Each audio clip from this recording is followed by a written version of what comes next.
All right, here's where we're at on the old 2012 Acadia. No AC driver's side, hence the brake and gas pedal.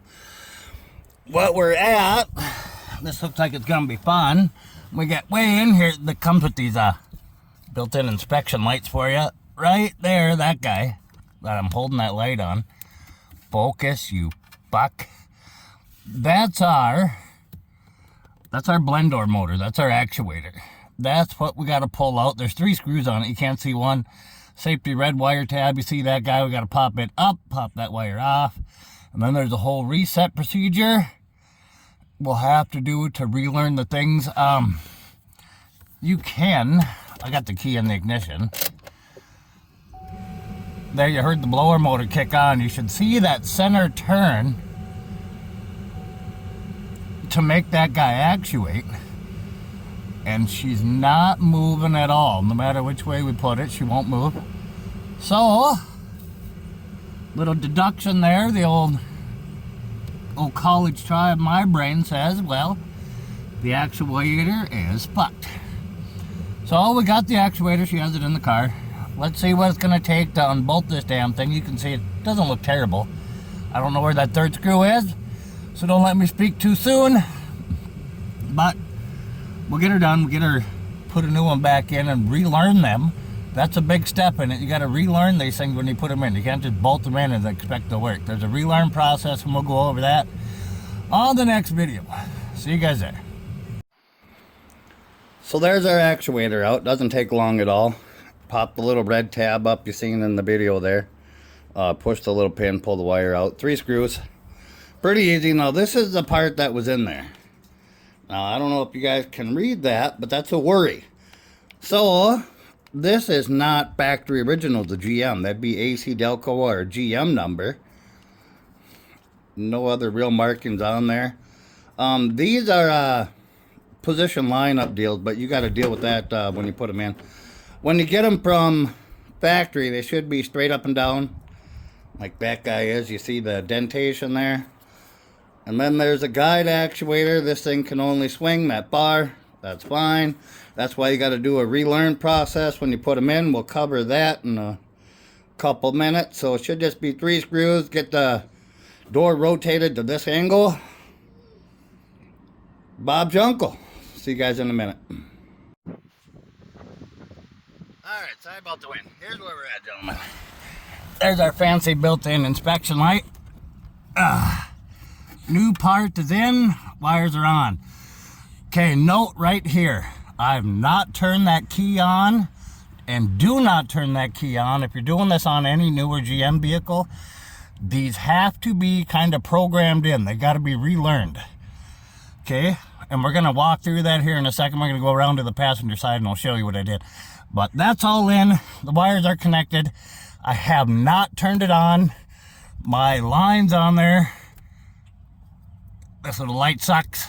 My lines on there are still straight. It hasn't moved. That's good. If you move that before relearning it, you can ruin that little piece. That little actuator. You can take it out. So it'll overturn and break it. But, alright, to relearn. Go around your vehicle to your passenger side. I've already done it. The work's already done. Don't worry about it. Don't get all sweaty. Locate your little fuse panel trap door here. Just fold it down. And on that bad boy, find your HVAC right there. Fuck all the way up. 15 amp HVAC. Find that little guy. Mine happens to be 15, but they're little shunt fuses. And our fuse panel is, well, way up there, and she's way over there by the kick panel, side quarter panel, or whatever you want to call that. She's way over on the outside. 5th one down, 4th one up, whichever way you want to count it. Pull that fuse. Pull that fuse, wait 1 minute. 1 minute goes by. I don't care if you count to yourself or set a timer. 1 minute or so goes by. It can be longer. If you got to pull it out for a half hour and go do something and forget about it, you ain't going to do anything different. But pull that fuse and wait at least a good minute, a couple minutes you want, whatever. Have a beer, come back, put that fuse in, And we're gonna cycle the key on, and we're not gonna touch nothing. We're not gonna adjust any of the damn buttons. We're gonna let it do its thing. It's gonna take it about 5 minutes, and you'll see the numbers come back up. But we'll kick back on when we put the key in. So let me have a cigarette break. Let this thing lose its memory, and we will do the relearn process. All right, see you guys in a few. Okay. We just put the fuse back in for the HVAC.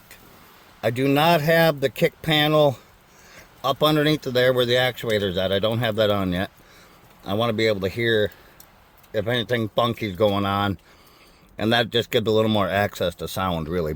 And if I got to get in there, I don't have to take it all back off. Supervisor still here. Got my mom on speed dial in case something goes really wrong. Key in. Turn on. Start. Do not touch nothing. All my temps are reset. You notice? They were all at 60 when I was testing the AC. It's going to be like a minute here.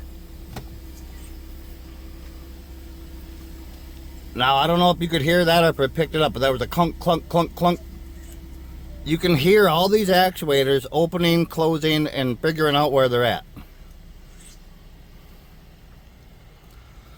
And we're going to let that sit for like a minute or two. It's going to do its thing.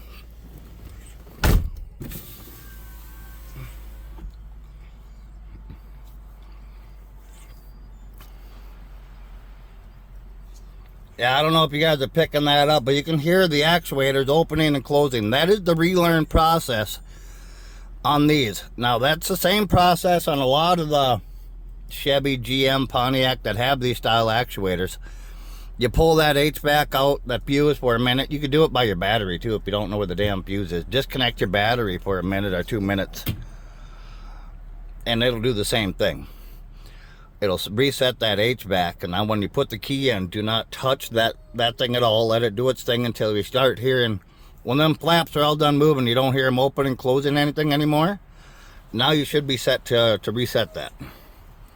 So now if we take it, let's bring our temp, yep, there we go. Let's bring her down to 60. Both sides, I don't care. And then we're going to turn our AC on. Oh, we just shut it off. There we go. We got the AC going. We don't want it floor. We want it just at our face.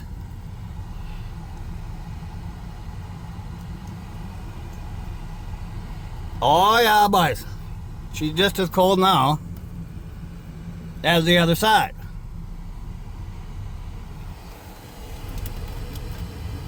Yep.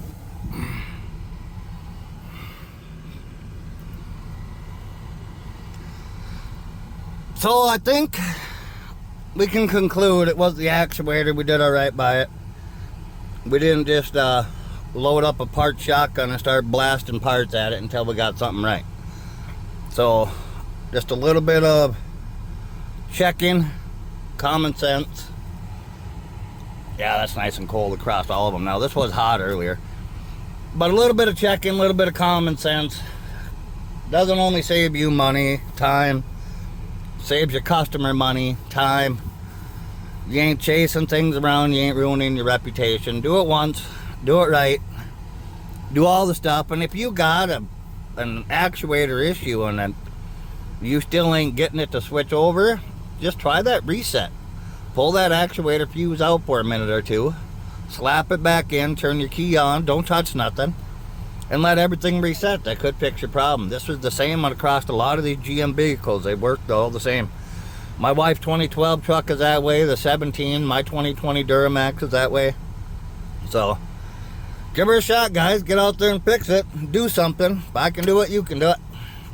Have a good one.